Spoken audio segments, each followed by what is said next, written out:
All for the same old tricks like the New York Knicks who want ball on the Heat. Yo, what's going on, AWG family? Today we're going to be bringing you a new type of content. We basically came up with this topic. The topic is what men should pursue in 2026. I know it's a little late because, it's the second month, but I have some points that I want to talk about. He has some points that he wants to talk about. I have 4, he has 3.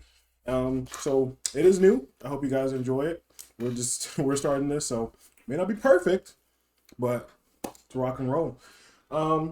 My first point was that men should learn how to put God first. Before anything you start off with, or before anything, if you're not already putting God first, that's the first thing that you should do. Because if you're not putting God first, then it's going to cause you to be doing things either for yourself, for somebody else. Your master isn't God. If you're not putting him first, it's either money, it's your girlfriend, it's your dad, your mom, or whatever the case may be. If you're not putting God first, then everything is just going to fall apart, and you're going to be worshiping something that isn't of, that isn't of God, essentially. And that's not what you want to do. You don't want to do that because there's too many distractions in the world and stuff like that. And I say the best way to do that as a man is to get into your Bible. That's step 1. Go to church. I would say that's step 2. That's getting in communion. That's getting with people that are like-minded. Maybe some groups. Get into some groups at the church and stuff like that, so that you can talk about like how you aren't aligned with God, how you are aligned with God, how you're around other people who aren't aligned with God. Maybe you need to help other people, but as long as you're pursuing God first, I think that's the first step to like what any man should be starting with in 2026. Yeah. What was the main topic? The main topic is pursuing. God first. Yeah, pursuing what? Yeah. Basically pursuing God first. No, I think I'm gonna just add a little 2 cents to that. I think that is the biggest thing within the world. I think most Christians forget they have to let go of something in order to get closer to God, and it's not that He just requires you to let go of like things that you love or people that you love. It's just gonna happen because a lot of the times you need to shift your focus to different things. When you are in the world, you're mainly thinking about, what am I doing for today? Am I going to go hang out with my friends? Am I going to go see my family? Am I going to go to the bar? Am I going to go to work and see my coworkers? You're not really worried about anything. But when you start pursuing God, it's not just I believe in God, I'll go to church. Okay, cool. It's now you have to really get into your word, really understand the context, really pray, and getting closer to Him and putting your focus on Him is the best thing to do in 2026 for sure. I mean, every year, but 2026. Yes, this is mainly towards people that aren't already doing these things, I guess, and people who are lost and don't really understand what to do or where to start, because a lot of especially young adults don't really know where to start. They don't know where to begin. And that's really what this video is for. Go ahead. All right. You want to go with your second point? Or you want mine? We can go with my first point. All right. So my first point is going to be to guard your heart. So personally, I think guarding your heart doesn't just mean in relationships. It also means when you are putting all your eggs in one basket. When you are when your sole purpose of everything when you wake up, the first thing you think about is that thing instead of God. I got chicken on my lip. That is a sole purpose of disaster in a lot of people's life, is that when they don't guard their heart, they have friends around them, they have family around them, and a lot of people say guard your heart in the sense of relationships as in boyfriend and girlfriend.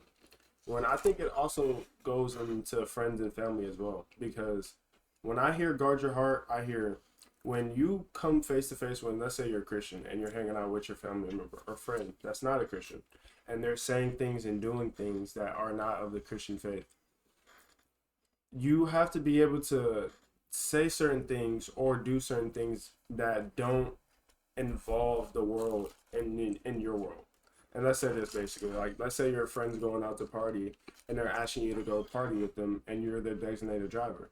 If you want, you can go drop them off. But they're saying, like, just come in and with me for like 30 minutes and then we'll just leave. And most of the time when it's 30 minutes, it's not just 30 minutes, it's hours and hours and hours. If you cut it at the root and just say, hey, I'll drop you off, or I won't even drop you off, and just stay stern in your faith and just say you have to find another way to get there, that's another way in guarding your heart. So with that being said, it's a good point, and it's very strong to protect your peace, to protect your heart, because your heart is the most sensitive part of you. When you love, when you have feelings for somebody, you got to protect your heart, because if you don't, it could hurt you so bad to the point where you stop believing in God. I heard that there was this video I was watching on TikTok or YouTube, and it was a crazy video. It was like one of those police videos where, you know, it has all the evidence and things like that. And basically this dude believed in God and he got cheated on, and then he killed the entire girl's family. Whoa. Because he felt like he was protected by the Lord, because he put his heart within this girl and didn't put his trust in the Lord, that, you know, if it didn't work out, it didn't work out. So I think the first, from my point of view, would be to guard your heart for sure. Yeah, I agree with that, because I think, like, when it comes to guarding your heart, it's like there's so many things that are going to try to pull you away from God, and they'll use your heart to pull you away. That's the thing. Like, it's not in a sense of, like, that's why you need to know how to guard your heart, because obviously if the devil knows the Bible, FYI. So obviously, if the devil knows that the Bible is that your heart is the most deceitful thing in your body, like it's the most thing that deceives you, or whatever the case may be, right? Even though sometimes your heart can be very good, if that's the case, right, don't you think that the devil would try to use things that affect your heart? The devil would try to use things so that he can turn you to do what he wants you to do by your heart, by your feelings, and etc. Everything flows like through your mind and your heart. So if you let hate in, hate's gonna come out. If you let love in, love's gonna come out. So it's all about what you are letting in. And if you're letting things in that are gonna harm you, then it's gonna harm you. Which is actually crazy, because this was not planned. But my actual second point is control your feelings. That's actually nuts. But anyway, controlling your feelings as a man is definitely something that you should be pursuing in 2026, because this helps for relationships. This helps for you going into your job force. This helps you going into any of those things, because as a man, as a biblical man, you are a rock. You are a solid foundation. Rather that be for your wife, rather that be for like people that look up to you, rather that be for your kids or anything like that. That is what your role is as a man. Right? Yes, it's okay to have feelings. I'm not saying don't have feelings, because feelings are real and you cannot control having the feelings. But what you do about the feelings is what you have control of. So, if you are, let's say somebody makes you mad at work, right? There's two things that you can do. You can either get mad, yell at the person, or whatever the case may be, or you can tell the person in a respectful manner, right? You don't have to be disrespectful. You don't have to yell at them. Or you can tell them in a respectful manner, like, hey, I don't like that you did this and X, Y, and Z, and then have a conversation with them. If they start giving you backlash or whatever, your job is to still be a solid foundation, still be a solid mind, or whatever the case may be. Because, right, the reason why this is so important is because everyone around you is watching you, right? And if you're claiming that you follow Jesus, right, you blow up on this dude, you go punch this dude or whatever, so for he's talking to you, right? And you're preaching that Jesus did this, Jesus did this, Jesus didn't hurt people, Jesus didn't do this. Jesus did get angry, because he did flip tables. He got angry out of righteousness, right? But all of these people are looking at you, so they're all waiting to be like, oh yeah, what's he gonna do? Oh yeah, he's gonna be just like everybody else, and this and this. And when you turn the other cheek and you're like, obviously if he tries to punch you, defend yourself or whatever. But if you turn the other cheek, or whatever the case may be, then everyone else is going to be like, whoa, like, there's something about him What, how was he able to do that? I would have been so mad. Da-da-da-da. Like, they would have been, all these questions would have been running in their head because they're seeing Jesus through you. So that's a big thing of controlling your feelings. Controlling your feelings with your wife or something like that, right? If your wife says something harmful, says something hurtful out of emotion or whatever the case may be, your job is to control your emotions and be like, to think logically and be like, she didn't say that because she wanted to say that. She said that because she was hurt and she felt attacked, whatever the case may be, and that's why she said that towards me. So I don't think anything of her. I don't think anything against her. I'm going to just show her love. I'm going to show her compassion. I'm going to show her that I care about her, right? It's like, showing those things will allow God to be able to work in her, right? And even if she has some problems or whatever the case may be, God needs something to work with. So if you're doing that, right, then God will be able to open the door to be able to help her, right? Your mom, your dad, if your mom or dad does something to you, obviously that you hate or whatever, your job as a man is to forgive them and tell them that you love them and control all the emotions that you're feeling towards them. You're not supposed to be quick to anger. And as a man, you need to learn how to control those emotions. Controlling emotions is different than putting emotions away, right? Because emotions are very real. You just need to know how to control them in every single situation. And that's what I am saying. That's my biggest second point, because I've learned how to do this and it's benefited me a lot to control my emotions no matter what. Somebody says something hurtful, whatever the case may be. Somebody does something to me, right? And the controlling your emotions gives you that patience that you're asked for patience, right? You have to be able to control your emotions to be able to be patient with people, because people may do things to you not to actually hurt your feelings, not to actually be rude to you, or whatever the case may be. They could be going through something that you don't see, right? And your job is to try and understand and help them out, or be there with them, be the shoulder to cry on, etc. As the man, you are the foundation. You are a rock that cannot be moved with God's presence. Yeah, no, I think that second point of his is just controlling your emotions is the biggest part of life. You always have two choices. Well, you always have multiple choices in every single scenario. And the easiest scenario is to talk about is a fight. You know, someone comes up, pushes you, that's angry, that's frustrated, or you're frustrated and angry.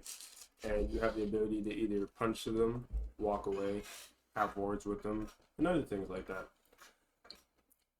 Every single decision that you make in life, it's kind of like the video games that we play. And if you play video games, if you have them, I'm going to just explain it real quick. Let's say you make a video game and you have 10 different decisions through every single situation, every single scenario. And every single scenario has a different outcome at the end of the game. And that's basically what life is. Every decision that you make has a different outcome at the end of your life. So decisions that you make today will basically depend on your future, depend on what happens in the future. So if you lash out on somebody at your job and you lose your job and you were supposed to stay at that job for years and become a manager, you just kind of mess up your entire future. The camera's there. Oh, I know. Yeah, but it's easier to look at myself. Okay. Yeah. Yeah, but like I was saying, is if you lash out at your business partner or your boss, and you're supposed to stay at that job for a few years and become a manager and make a lot of money, you just messed up that entire opportunity because you couldn't control your emotions. If you had a girlfriend and you kept lashing out on her because you didn't deal with the healing process that you're supposed to of childhood trauma and all of those things, and you lose that girl, and that was supposed to be your wife. It all goes down to you controlling your emotions, and when certain things happen, God is the best kind of coping mechanism, not coping mechanism, but he's the best way to channel all of that, channel energy through reading the Bible, working out, doing healthy processes. And that's why we're bringing this video to you today, because we want to give you healthy ways to go through all of these processes, because some people just don't have that understanding, that wisdom. And there's so many videos and so many people and content creators in this world that are telling you do this, telling you do that, buy this, buy that. When realistically, you don't have to buy anything. You just got to open the Bible. You can find the Bible anywhere. You can go to hotels. You can go, well, you can't take the hotel Bibles, but you can find I did. Ah! I did. But hey, at the time I didn't have a Bible. I wanted to learn about the Lord. I was like, hey, I don't think God would be mad at me for taking the Bible. You know, whatever. I got a new Bible. My pastor gave me a Bible. But to go into my next point, I want to go back to the first point, which was I want to bring a Bible verse to each point. Which the first Bible verse was trust in the Lord with all your heart, and everybody should know that verse. But the second one, my second point is to live quiet and stay focused. Living quiet is such a big part of what people call isolation. And it doesn't mean you stop having friends, you stop having a girlfriend, you stop like communicating with your family, because that's what a lot of people do. I do isolation out of, what's the best word to say? I isolate out of the worst possible circumstances, because I do it when I'm sad, when I'm depressed, when I don't want to do certain things, or I don't want to talk to certain people, or I'm not like doing good in life. But there is a different type of isolation, and that's when the Lord puts you in a position where you don't really have any real reason to go out and be public and do those things. Like, he wants you to stay indoors and work on your business and work on yourself, go to the gym, start to eat healthy, start to learn how to cook your own food, start to read the own Bible for yourself and dissect the text for yourself, because sometimes everybody uses other people to digest the Bible when they should be going into their quiet place and doing it themselves. So I think the first thing is the Bible literally tells you to like mind your own business and work. It tells you to just mind your business. And I think I'm gonna bring this first Bible as well. It's First Thessalonians. Thessalonians. That word. Aspire to lead a quiet life, to mind your own business, and to work with your own hands. It basically tells you, hey, bro, don't worry about what everybody else got going on. Just work hard, focus on the Lord, and everything will be done. And when you focus on your purpose and you work hard and you're not always posting on Instagram, like if you're a content creator and you're posting things that are going to benefit you or benefit someone, then that's okay. But if you're just posting your life and making yourself feel better about posting certain things and showing that your life is good when everybody knows everybody's life isn't the best, it doesn't mean anything. It doesn't benefit you. So I feel like if you're not posting for no reason, if you don't have content to post, you should just stay off social media for a good minute. If you want YouTube, Netflix, whatever, watch you a little couple series or something like that, that's fine. But social media like Snapchat and Instagram, I hate Snapchat. I don't even want to get started on that. I don't. If you got anything to say on that? My biggest thing is, I guess that's like one of the biggest things, especially when it comes to fasting in our day and age, right? A lot of people will fast from social media. A lot of people will fast from, just going out and partying and etc. Which I don't think that I partied a little bit back in high school. I mean, not high school, in college, and I mean it was fun. It was fun, but then when I really started thinking about it, it wasn't for me. Because, I can atone to this because I had one friend, and I'm going to send her this video because she knows who she is. I had one friend who would always talk to me about enjoying my life and, like, partying and etc. And it wasn't in a sense of, like, yeah, go enjoy your life and have sex. It was just, like, she was telling me that I work so hard and that I do, like, I don't give any time to enjoy things for myself and relax and etc., which was a genuine concern. And I really thank her for watching out for me in that type of sense, because she just thought that I was going to basically work myself to death.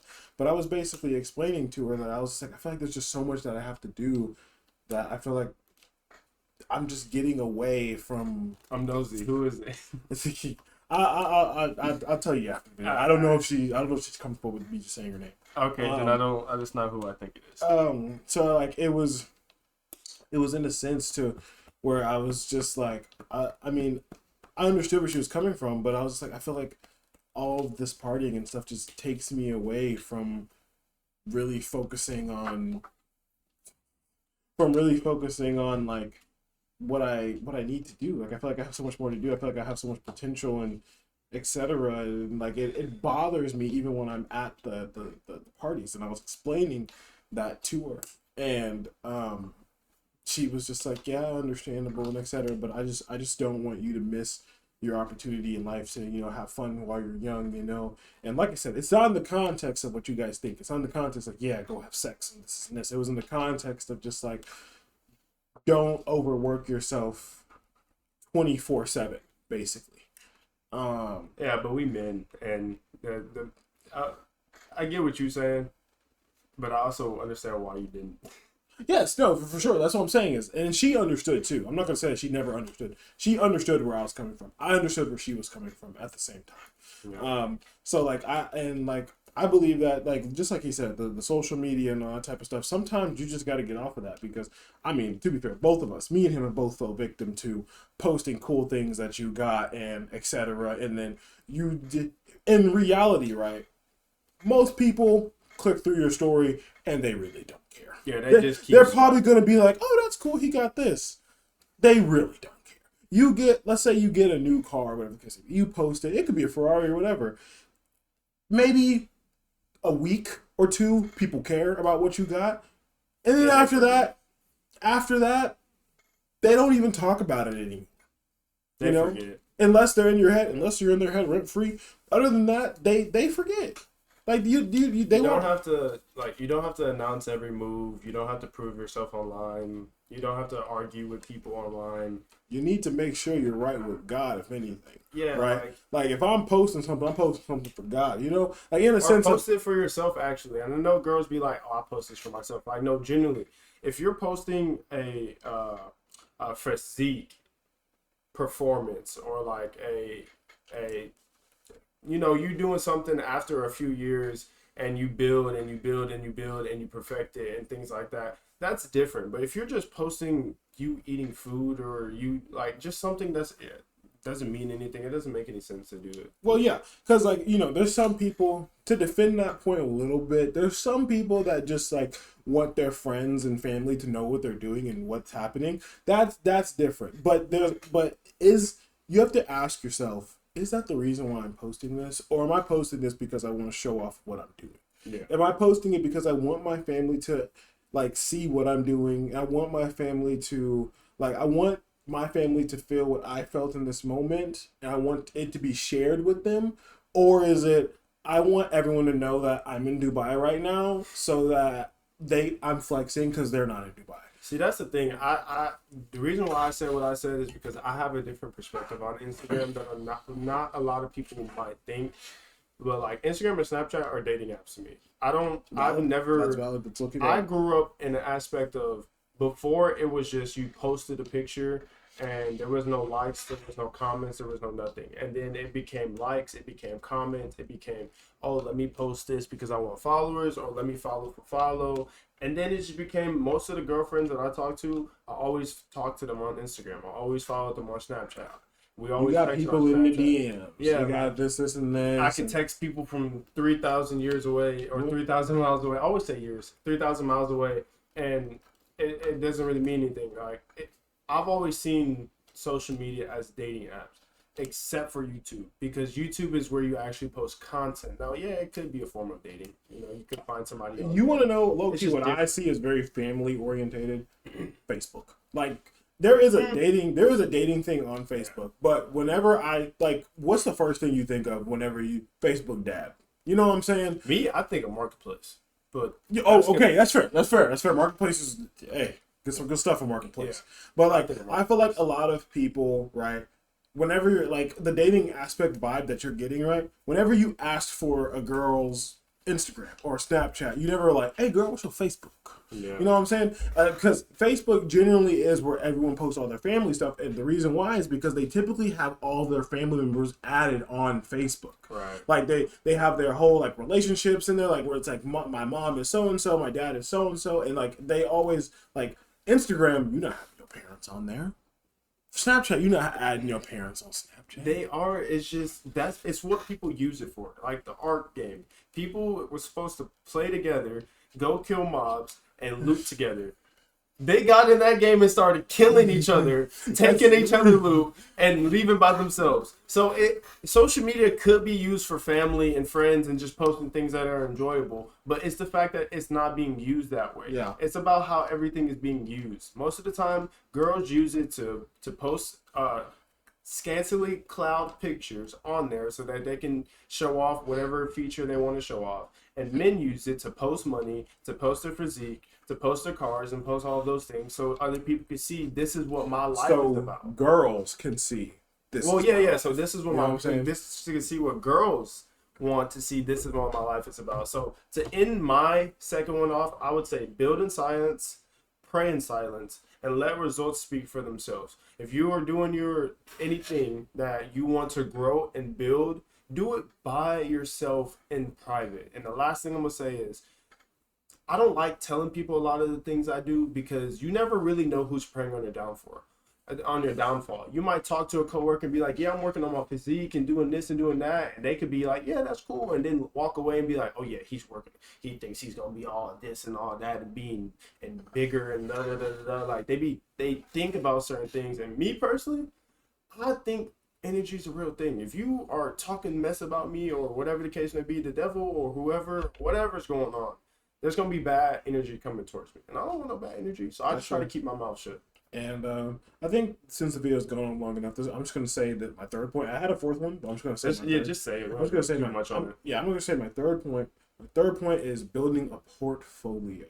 Now, this is like kind of a big concept for a man. Your portfolio is not your girl roster, not how much money you have. It's not this. It's building things that will leave a legacy. It's not stocks. It's building things that will leave a legacy for your children and your your coming to be wife or whatever the case may be. That's what building a portfolio is. And building a portfolio is all of the things that we listed beforehand added on with, you can do a lot of things on your own. Like a portfolio, right? You know how to change a tire. That's a part of your portfolio. You know how to change your oil. That's a part of your portfolio. You know how to fix a car. You know how to solve solutions. That's a part of your portfolio. Things like you have a budget sheet. It's a part of your portfolio. Those are things that you can leave your kids a legacy of how to do things. You have a portfolio of job experience, right? You've been to multiple types of jobs. You've been to multiple types of leadership. You've been to multiple types of things, right? And whenever you look at a LinkedIn, right? If you look at a LinkedIn, that's their portfolio. These are all the things that they've done that can benefit society or benefit things in the long run, right? You've learned all these things. You have all these connections. That's a part of your portfolio. The people you talk to, the network you're in, etc. The friends that you have. That's a part of your portfolio, right? And this portfolio is... I think it's a part of your portfolio. Okay, my bad. I get it. But anyway, like that. No, we get it. We get it. But that's like that's in all of these things, right? These are things that you should be working on to build and perfect. Obviously, they're not going to be perfect before you find a wife or whatever. Maybe they might be. You might get married at 40 years old. I'm so sorry. But hey, that might be me. But all of these things are just like something that you should constantly be working for, constantly be working towards, and etc. Like your job, make sure you're like, and anything that you do, make sure you're being the best in it, right? You don't be the best in your job because, oh yeah, I want to get paid more. Yes, that's a thing that should be a little bit of motivation, but at the end of the day, your biggest motivation should be, I want to be a hard worker. I want to be a hard worker because God has given me the ability to work hard. And God has given me the ability to show his presence in the work that I do. Imagine, right, you're doing something and you're not putting like the fullest in it. And God, when you really think about it, who gave you that job? Right? And you're taking it so carelessly. You know, you're like, I don't really care about this job. Whenever people are searching for jobs and can't find some for months. But God provided you with a job. So you're choosing not to work as hard as possible. Now, I know that some people will try to overwork you because you have this mindset, right? But that's between them and God, right?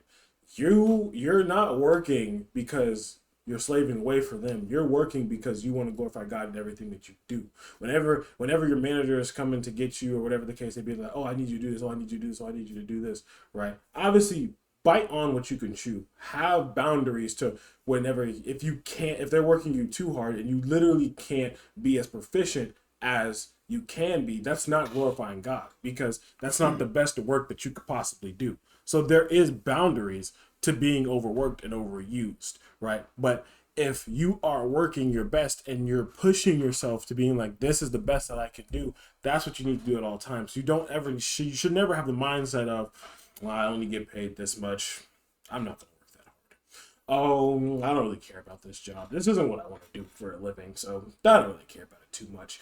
Don't do that, because people, like you said, energy is a real thing. People will see right through that. They'll be like, yeah, this person doesn't care about his job and this is this. But imagine you're glowing or whatever the case may be, and then you're just like, oh yeah, da, da, da.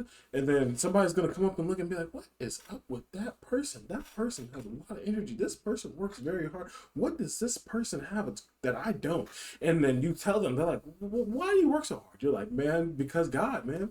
God gave me the job and this and this. And then they're gonna, and then you may help somebody find their path to God. Right?